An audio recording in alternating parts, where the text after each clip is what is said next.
What's up everyone? Today we're going to talk about how to install this Carputech 12.3 inch screen to my 2012 Lexus RX 350. I installed this unit last month because my car had just the base little screen with no joystick. This company from China, Carputech, approached me. They wanted me to review their new product. I will walk through the installation process and then try to break it down as much as I can. And then I will let you guys know the issues I had along the way and things like that. My 1 month ownership of this screen honestly has been great. It's very responsive. You just have your typical stuff. What's nice about this screen is that all the AC, volume, and radio controls pretty much gets presented on the screen, so you can actually adjust climate control, you can change settings, it'll show you what the temperature is. And then obviously the best thing about it is Android Auto and Apple CarPlay. I never really had any issues. This connects to my phone wirelessly, but I also think you can wire it, which I didn't try to do in my case because wireless connection works perfect. But yeah, so far I've been really happy with this screen, and I will share with you guys how to actually install this. One thing I should mention is that this is technically a plug and play, so no wiring is required. However, you need to move quite a bit to be able to install this screen. Alright guys, so before we go ahead and get started, Carputech sends you this installation manual, which is great. It has images of step-by-step what you need to do. The only thing that wasn't mentioned is actually what tools are needed for this process. You don't really need all that much. You just need a regular screwdriver, some kind of a plastic prier. I had this from before, but I know there are more car specific ones that you can buy, which should be cheap. And then the crucial thing you need is ratchet drive. This one is just a 3/8. And then I needed an extension bar like this because there are 4 bolts right around the radio that's kind of hidden. And to be able to access to those, you need an extension bar. I don't know if 3-inch extension would work, but I bought 10-inch anyways, just to be on the safe side. You need a 10mm socket to be able to remove those bolts. Since I had already installed the new unit, for this filming purposes, I removed it so I can kind of show you guys the process since the beginning. But the very first thing we're going to need to do is we're going to remove the gear level. So all you need to do is to hold it firm and then twist to the left, and it should easily come off, but it might take a couple of twists to be able to fully remove it. So the next thing we're going to need to do is we're going to need to remove this handrail panel. Take your prier and then try to poke to these gaps until you feel like it's doing something. It might take a few iterations, but it should come off eventually.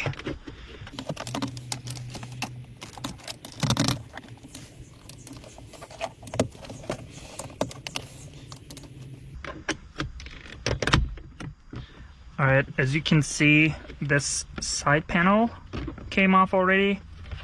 And then I'm gonna do the same thing for this bottom so I can have this gap to work on. I'm gonna try to do the same thing on this side.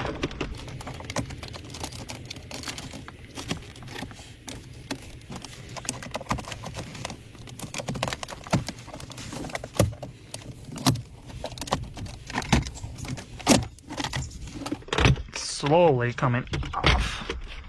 All right.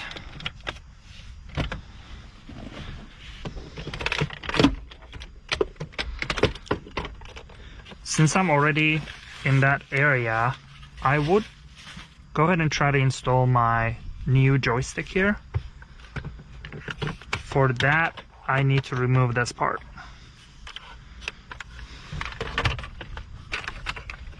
I'm just gonna go ahead and remove these connections so I can have more space to work on.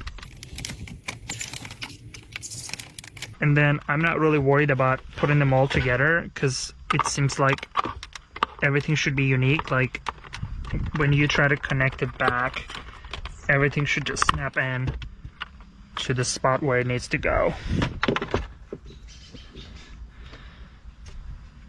I think I just dropped this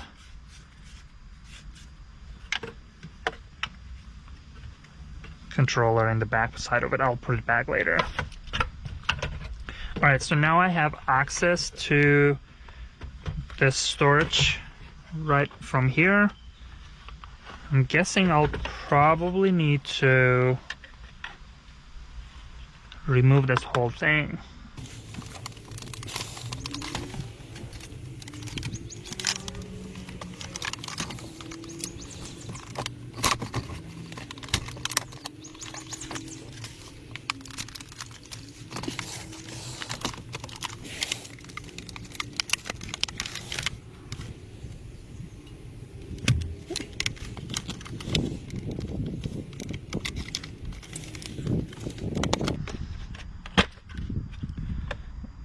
I guess all I needed to do is to push it from these 4 kind of little nails. So just push it to the back like that, and then it just come up. All right, so now we need to put in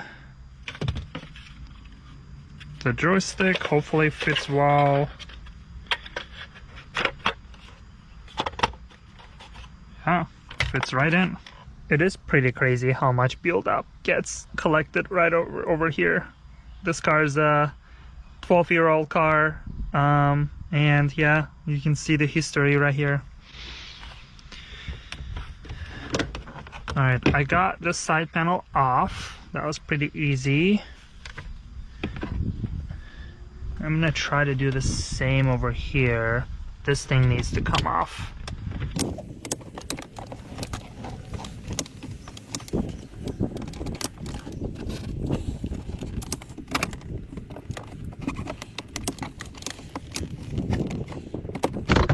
Alright, all I needed to do is to pull it towards me, and the right panel came off easy as well.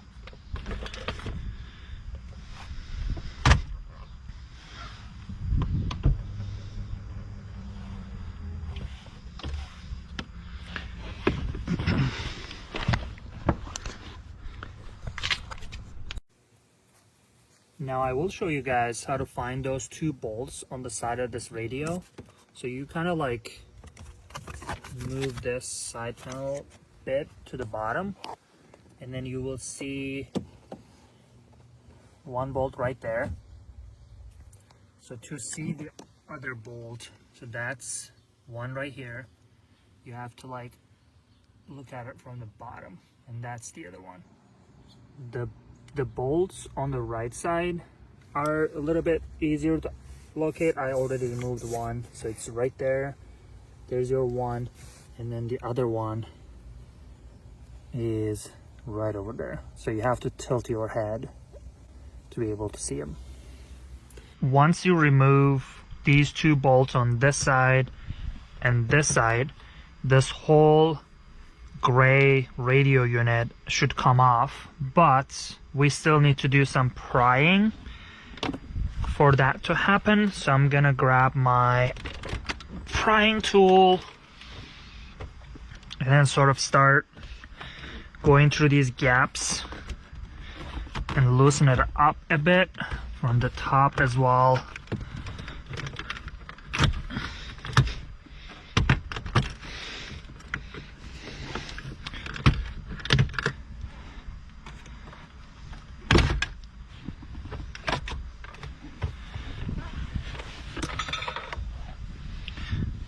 And then one thing I also suggest before fully removing this is to put your gear level into neutral, so then you get more space.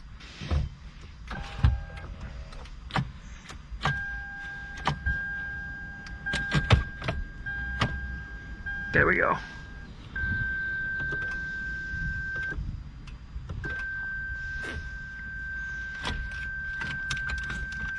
And then once you pry it out, I would recommend putting it back to park so it stops beeping like that.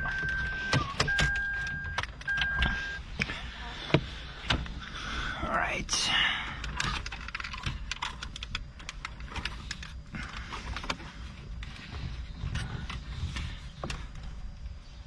Once the radio is out, you need to remove the existing screen over there. First thing you're gonna need to do is this thing would be sitting right there. So then pry it from the corner, so get this part out. Once you have that out, you will have the original screen, and then you will need to unscrew some bolts around it, so 3 to be exact. So remove, once those are removed, disconnect the back cable, remove that screen. After that, you're gonna need to put in your new sort of wiring chunk. That chunk seems a little intimidated at first, but it's actually not bad. So that chunk, which is right here, I already put in on my end, but it's like the rest of it is right here. So what you need to do with that is one side will connect to where the previous screen was. So this was right here. I don't know if you guys, right here.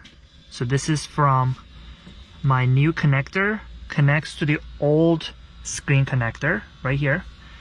And then in the back of the radio, you're gonna need to connect, I believe, 2 connectors. So one's like right here, and then one is this bottom one. So that's all you need to do on the back of the red. No wiring, no tightening. All you need to do is to basically plug it, and that's all that is. And the instructions call those power plug, and they explain right here, 1 and 2. The one on the top connects to the original car display plug right here. And then during this process, one other thing you need to make sure, when you put in your new cable chunk, make sure to put your joystick connector sort of through this bottom layer, and then it reaches the bottom like this. So this will go to my center console joystick. All right, now I'm gonna go ahead and put my radio unit back in.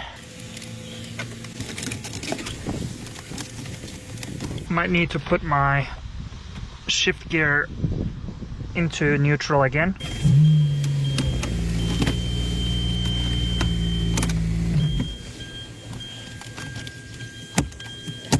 All right, it snaps in just like that. All right, so then the box will have this bracket that will pretty much be a placeholder in the back of the screen. It's gonna fit right into this, and then you're gonna need to use 1, 2, and 3 bolts that came with it and tighten them over there. And then after that bracket, we're gonna need to put in plastic sort of a holder. So this is gonna, so bracket goes in first, then this plastic is gonna sit on it, and then those 3 screws will hold this thing, and then on top of this thing is where we put in the new screen. And then make sure that your 2 screen connectors are out, because these are gonna connect to the screen, as well as the one for the joystick. So make sure to find that joystick, which looks like this tiny white plastic thingy. One other thing, if you need to put in a mic, there's like mic cable, and then there's a video cable. If you ordered a separate camera, I think this is where it connects to that. Unfortunately, I did not have a camera, so I don't use it right now. And what's unfortunate is, because my camera by default came in with a little screen that mirrors right here, I can't connect that to this new screen, and so I will need to get a separate camera if I want the camera displayed on my new screen. You just kind of organize this backspace a little bit. So I'm gonna put them like this.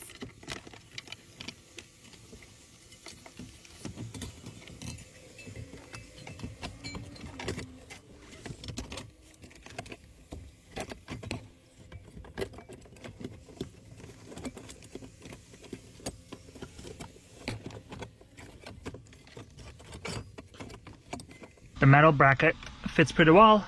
I just need to put those 3 bolts in right now. The bolts look like these. It's basically I can just use a screwdriver. I would recommend using some kind of protection against dropping these bolts in there. It's like super tight space. I dropped them multiple times and it was very painful to get them out. All right, my first bolt going in.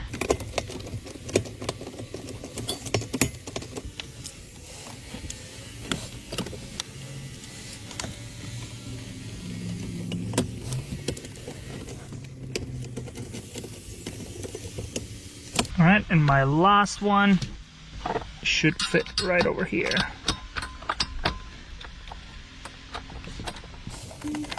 Next thing we're gonna do is we're gonna put in the plastic bracket, and it should fill out that gap just like that. The 3 screws came in, look like these.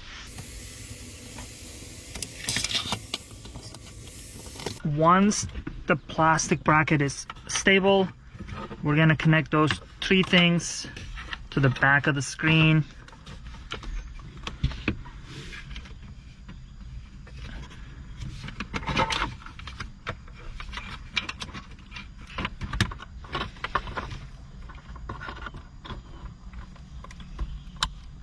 And once you put it deep enough, it should click.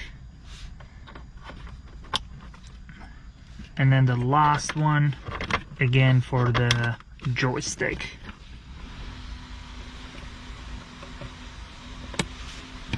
All right, once all the 3 is in, you can see there's these like little gaps where the 4 almost like little brackets will fit in the screen. So you kind of like try to find those spots, and once you find them, you're just gonna push it down and it should perfectly fit just like that. All right guys, now we're gonna go ahead and put those 2 bolts in.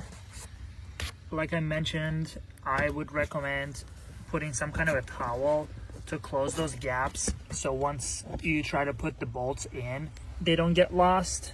One should be there and then one should be right over on the top.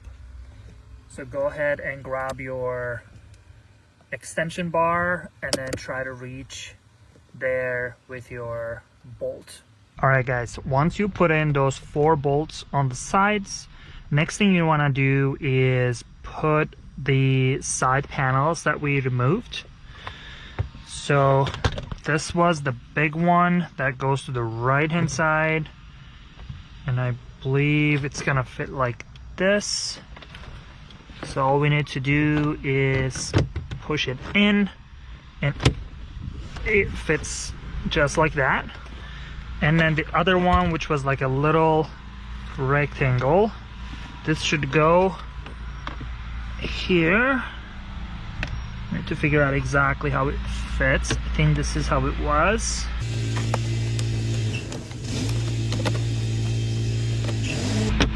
Should fit like that. And then now we can put this bottom piece back in to where it needs to go.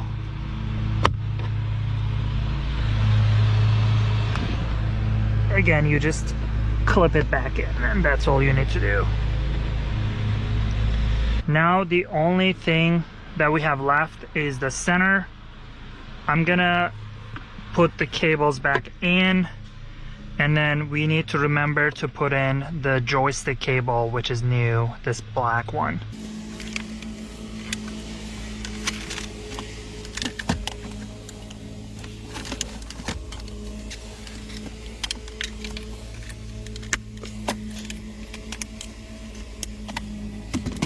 Everything should fit in because connectors are unique, so it's easy.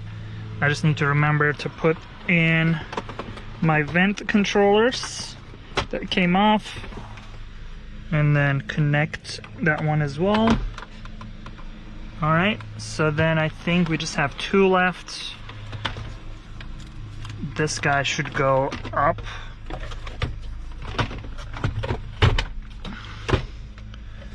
this one. That fits right in. And then my black cable should connect to the bottom of my joystick. Just like that. Now we're ready to put this guy in. So maybe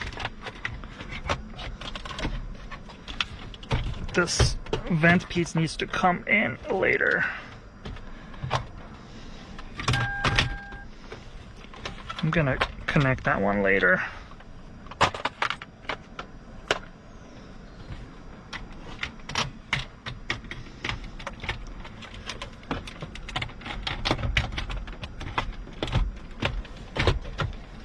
Alright guys, yeah, I suggest putting this one later on, because when this is in, it's really challenging to put the whole thing in.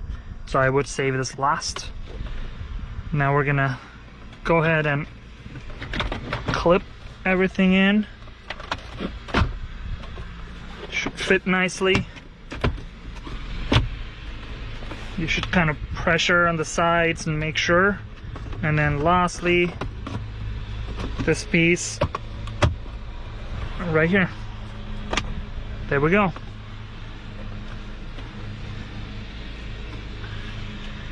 Then obviously, don't forget to put your gear shifter knob back on.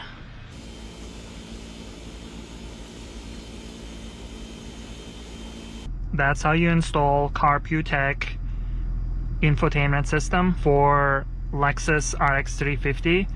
The process should be the same any Lexus RX from 2010 to 2015. Like I mentioned, I ordered the one that had joystick because my car didn't have a joystick, and this so far works really well. You can use this joystick without really needing to use the touch screen, so I can pretty much comfortably use it. Even in Apple Play, I can go back and forth, which I think is really cool. I can scroll between apps. This navigation button works well. If you click that, it'll open your maps, which is really cool. One thing I should also mention, I have a separate video of my experience with this infotainment screen so far. Please find that video in the corner of my video, and there I provide in-depth analysis of Apple CarPlay and all the features that comes with this unit. So yeah, hopefully you guys enjoyed this video. If you have any questions, please leave your comments under the video. I help average people DIY projects on their Lexus RX. I share my experience with the ownership of this car, anything related to that. So make sure to subscribe my channel and make sure to like this video as well. Thank you so much for watching.